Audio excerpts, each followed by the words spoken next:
What's going on, guys? Thank you for joining today's conversation. I am Phil. So, we all have too much stuff, and I'm still going through stuff from my mom's and mine, and it's an ongoing saga. But the question is, the challenge, I shouldn't say a question. Today's video is the challenge of getting rid of our stuff. Because, in my situation, I know there's thousands of people out there, I've heard from you, exact same situation. I have too much stuff.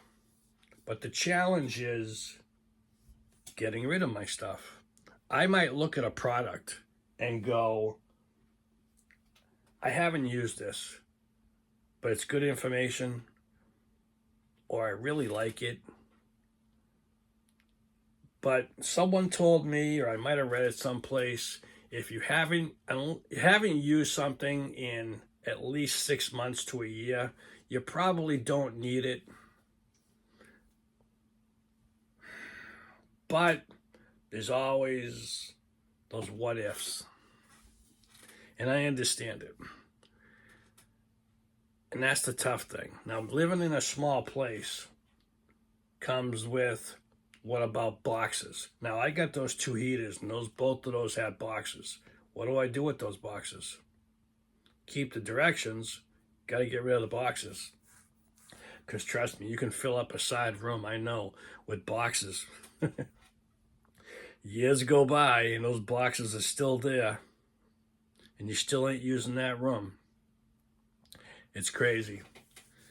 And then, like I said, I still got blankets, I still got old pillows, curtains that I know I'm not going to use. Time to get rid of them. Time to throw them out.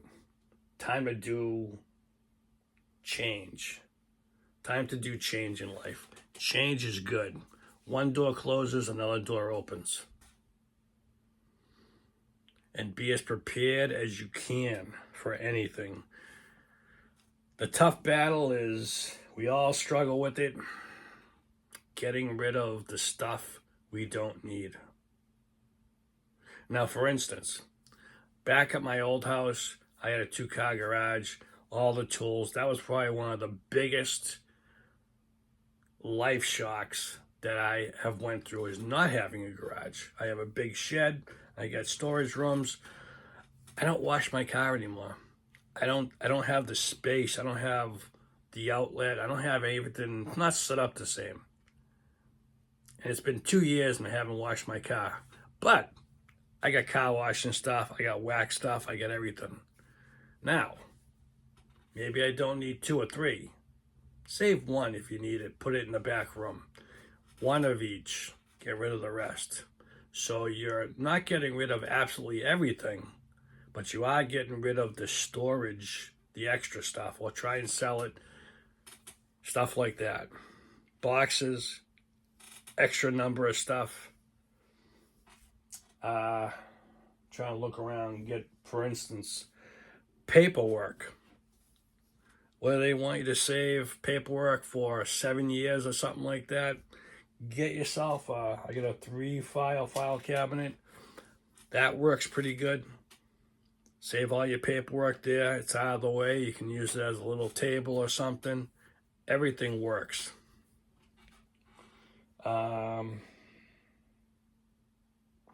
For instance, you can't see it.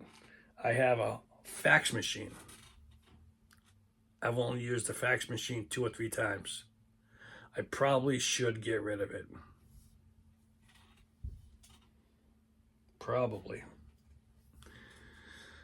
But it's one of those things. I paid for it. I got it. The struggle is, it's real. You're afraid of getting rid of it because you might need it right after. Well, if I really got to fax something, I guess I'm heading to Staples. I think they fax things. That's all there is to it. Or you got your phone. Take a picture, scan it off. Again, I just thought of that. So yeah, stuff happens. You gotta kind of That's a good idea. I just thought of this. I'm going to pass this on to you. Stuff like that, like the fax machine, go over it in your head. Put together a scenario of why you might need it and why you might not need it. That'll probably help get rid of it and get it moving.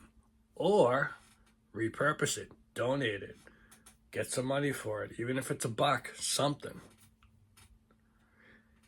Now, guys and girls, if you have a collection of dolls or gumball wrappers or Pez dispensers or Hot Wheels or baseball cards or anything, stamps, if you don't have the room, sell what you think you can make some money off and keep the best ones.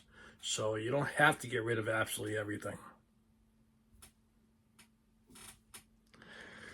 But we're going to struggle because that is something that if anybody comes on and tells you, yeah, get rid of your stuff all in 1 year, it's not realistic. It's just not, between life, unless you have millions of dollars in the bank and you don't have to work, then you can wake up absolutely every single morning and just come into that room and start doing stuff. But when you got to feed yourself, get to work, get gas, live your life, come home, do videos, all kinds of stuff, there's only a little bit of a window to do that. To me, that's called the weekend. And I try like crazy to get that done. Again, writing stuff down, making sure I get stuff done. That's just me. The challenge of getting rid of your stuff. Because you're right, it's not fair that I leave all this stuff when I die. I won't be here, I won't care. But